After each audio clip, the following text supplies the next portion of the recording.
Vous recherchez un aspirateur balai de la marque Dyson, mais vous ne savez pas lequel sélectionner. Eh bien, vous êtes tombé sur la bonne vidéo, car c'est ce qu'on va voir aujourd'hui dans ce top 3 comparatif des meilleurs aspirateurs balai Dyson qu'on peut retrouver sur le marché en 2023.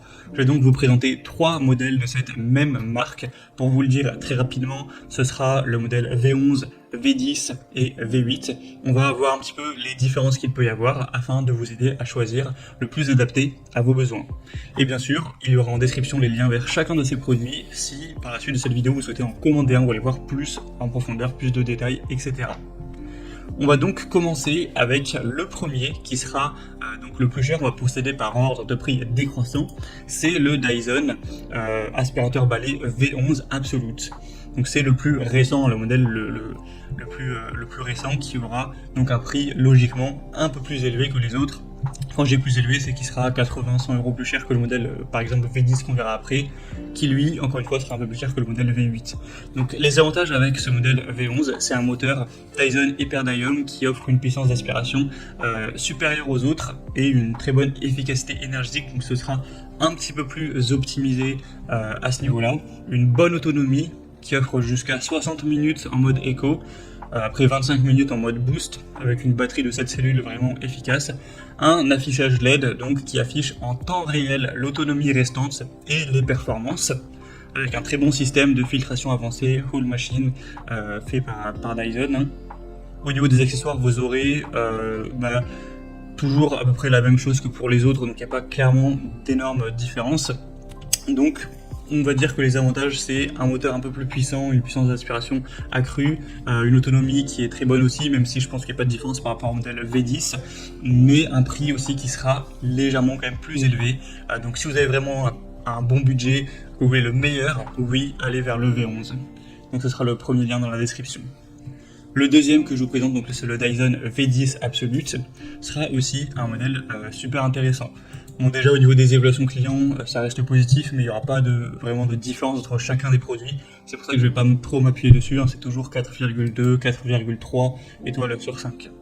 Donc celui-ci aussi aura une puissance d'aspiration élevée, une très bonne autonomie jusqu'à 60 minutes en mode éco, avec quand même moins en mode boost.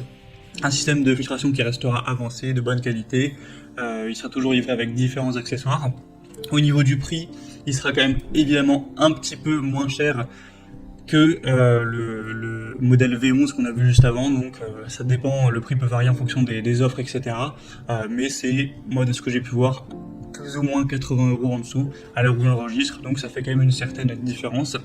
Sinon, voilà, un poids de 2,7 kg, excusez-moi, 3 modes de puissance, ce genre de choses, donc c'est assez présent sur à peu près tous les modèles de toute façon. Une bonne capacité du collecteur, il y a un peu moins d'1 litre. Après, si vous voulez voir les watts en détail, etc., plus de points techniques, ce sera donc le deuxième lien en description. Et on va terminer avec le troisième et dernier, qui sera donc le plus accessible à T3 et le modèle quand même le plus ancien de cette sélection, c'est le Dyson V8 Absolute. Celui-ci sera moins cher, donc par rapport au V11, vous avez une différence qui va être presque de 150 €, et par rapport au V10, vous allez avoir une différence un peu plus mince de 50-60 €, quelque chose comme ça approximativement. Mais forcément, il va avoir des désavantages, hein, assez logiques. Déjà, une puissance d'aspiration qui reste élevée, mais qui sera quand même moins intéressante que les deux précédents modèles. L'autonomie, c'est sûrement là où il y a la plus grosse différence, c'est que vous aurez simplement 40 minutes, contrairement à plus 60 avec le modèle V11 notamment, un système de filtration qui restera efficace. Donc en résumé, c'est un modèle qui peut valoir le coup si vous voulez un appareil Dyson, mais avec le prix le moins coûteux et que ça vous dérange pas trop l'autonomie de 40 minutes. Car effectivement, ça peut tout à fait suffire, hein. Si vous n'avez pas un espace extrêmement spacieux, vous pourrez tout faire en une fois avec 40 minutes, c'est tout à fait possible. Et sinon, on aura toujours des bons avantages, une très bonne ergonomie, hein, une brosse motorisée, un entraînement direct, donc, qui est très bien pour les tapis et moquettes, une brosse rouleau doux, donc ça c'est plus pour les sols durs, une mini brosse motorisée, enfin voilà, il y a un petit peu tout pour avoir un chez-soi qui reste propre. Donc si je devais résumer, je vous dirais que évidemment le modèle V11 Absolute c'est le modèle le plus avancé, avec une puissance d'aspiration supérieure et une autonomie de batterie plus longue avec l'écran LED, etc. Donc c'est vraiment le modèle, on va dire, premium. Alors que forcément, si on compare au V8, il sera un peu plus abordable, mais offrira des performances légèrement inférieures, une autonomie de batterie plus courte. Donc ça dépendra de votre budget, de vos besoins spécifiques en matière de nettoyage. Donc voilà, c'était tout pour ce top 3 comparatif des meilleurs aspirateurs balais Dyson qu'on peut retrouver sur le marché en 2023. Donc comme indiqué, il y a tous les liens en description de la vidéo vers chacun des produits présentés en fonction de leur ordre d'apparition. Donc si vous souhaitez en commander ou voir plus de détails techniques, voir vous-même les évolutions clients, etc., cliquez sur les liens en description. J'espère que cette vidéo aura pu vous faire gagner du temps pour ce choix. Je vous souhaite de passer une bonne fin de journée ou une bonne fin de soirée. Je vous dis à très vite.